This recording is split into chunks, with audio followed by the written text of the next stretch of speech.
I guess we'll start with the amps. Does that sound reasonable? Okay, yeah. Well, earlier we were talking about which one you would save if you had to just kind of rescue one, and the one you were kind of leaning toward, although, that's a terrible thought, of course, was this orange over here. Yeah. So why don't we talk about this amp first? I got this amp from a buddy who got it at a guitar show back in maybe 2000, so 18, 19 years ago.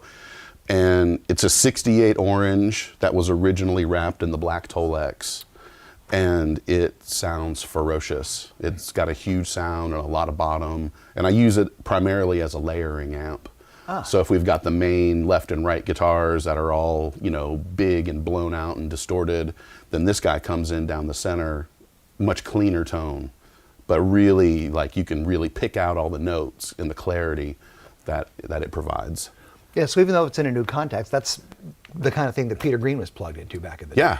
Yeah. I mean, you have to turn it up so loud to get it to distort that if you just turn it up a little bit, it'll just barely distort, but it adds a clean bottom end to the riffs that just makes the riffs just poke right in your face. It's great. And to your knowledge, is it all original at this point, or have you? It had a master volume mod on it when I bought it. Okay. So somebody was trying to make it be able to break up, Yep. more at lower volumes, but it didn't work. Okay. It's a beast. It's so loud.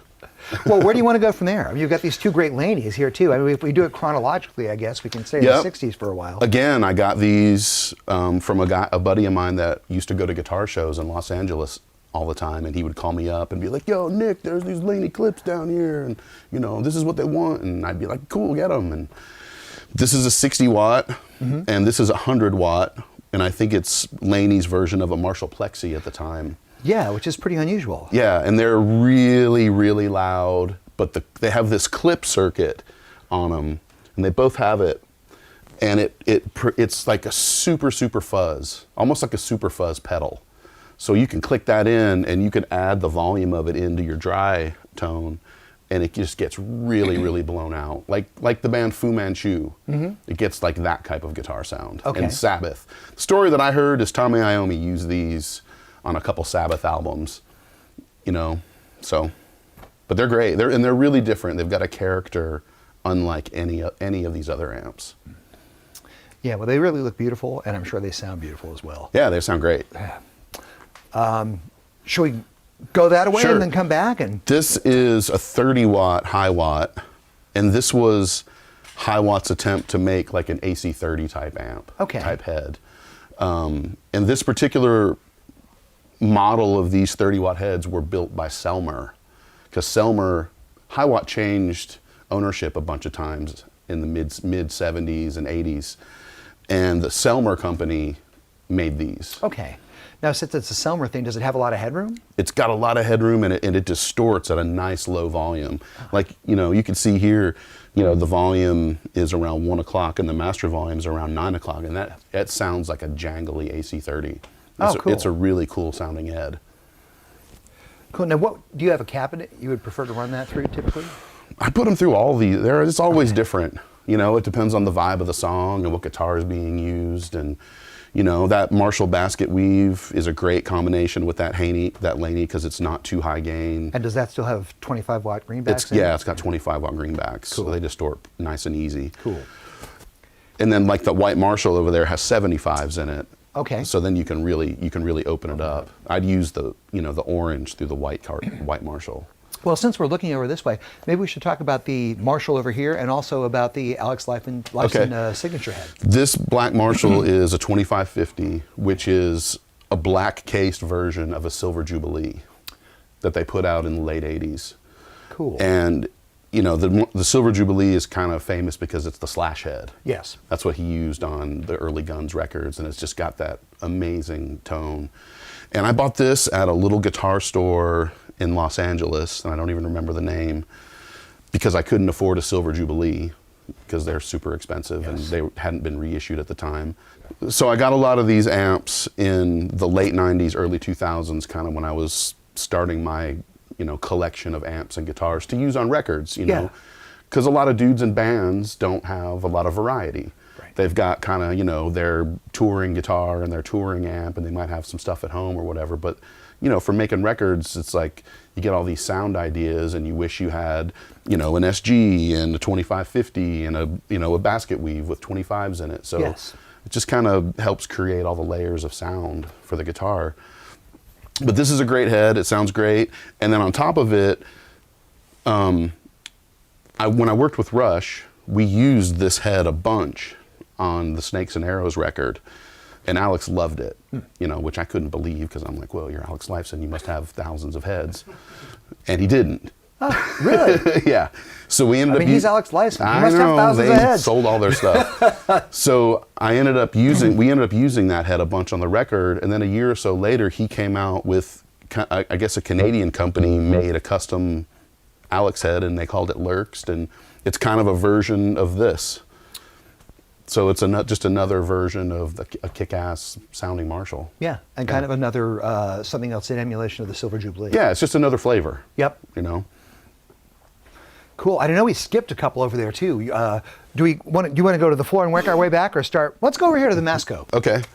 The little Masco guy is a little, 8-watt amp. Yep. That I found at some music store somewhere. Now, is that from the 40s? It looks like the kind of thing that would come with a lap steel or something. Yeah, it's from the then. 40s, and even if you look at it, it's got like 2 tubes and a transformer, and a couple wires and like an 8-inch speaker. That's awesome. I don't know if you guys can see that, but it's really cool. It's got one setting on. Yep. And when you crank it all the way up, does it break up like a bullseye? Exactly. Yeah. Or you can do it super clean, low volume, and crank the mic up really loud, and get nice pure tone. And then under the Masco is an 18-watt Marshall, hand-wired Marshall, that actually got a guitar center, maybe like 2005, when they reissued their hand-wired series of amps. Okay. And it sounds fantastic. Again, one setting, on and all the way up. It sounds fantastic. And underneath it is a 1963 Vox AC30 that is just the dream. British, clean, Tom Petty, Oasis, every UK band from the 60s sound. Well, I know when we did the interview for the magazine in, I think it was 2016, you talked about that amp like a chef describing like some amazing buttery 4-course meal. It's like, you plug an ES335 into that amp and turn it up, almost all the way, and it's just pure magic tone. And one of the speakers has been reconed. One of them's all original, and one of them's been reconed. So there's kind of a nice loose, blown out speaker, and then there's a nice tight one. Oh, cool. So it's cool to mic them both and mix them together, or just pick one of them and go. Nice. Yeah. And then this down here is a diesel Herbert that is mind-bending amounts of gain and tone and just sheer sizzle. And I love that amp a lot. And I got I've got a lot of old amps, and recently I kind of took a bunch of old amps that I wasn't really using anymore for whatever reasons, and I traded them for a couple new amps. And I got this Friedman, which is the Steve Stevens model. Ah, cool. And it sounds fantastic. And I traded some stuff for that Bogner Ecstasy right there, which, if any of you guys have messed with the Bogner Ecstasy, it's totally insane. You can get 3 or 4 completely different sounds out of that amp. Huh. Everything from just total, modern rock high gain to put it in plexi mode and you're fucking Jimi Hendrix all of a sudden. It sounds fantastic. Cool. And then you've got this old Supro down here. Then I've got 60s? Yeah, this is an old, I believe 64, 65 Supro that, again, I think I found it in some guitar store, and it sounds great. It's all original, and it looks totally gnarly on the inside. Oh, yeah. When you look at it. Yep. And I think that's a 15. The speaker. Yes. Yeah. Which allegedly is the speaker that Page used when he was playing through the... I mean, this thing sounds insane. Again, kind of like the big orange over there. This orange, not really so much of a main tone per se, but a layering tone. Like, do a track with the Marshall or the Ecstasy or the Friedman, and then double it with that. Cool. Just so people can have a picture in their mind, you mentioned that you recently completed a Korn record, you did a Halestorm record here. Mm-hmm. Were any of these heads involved, and if so, do you remember which ones might have been used during some of the sessions? All of these heads. Yeah.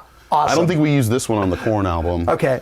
But we used all the rest of these on Korn. And probably the Diesel too, I would guess. Oh, yeah. We used all of them. Awesome. And on Halestorm, we used every single one of these. That's great. Yeah. I mean, talk about varied tone. That's perfect.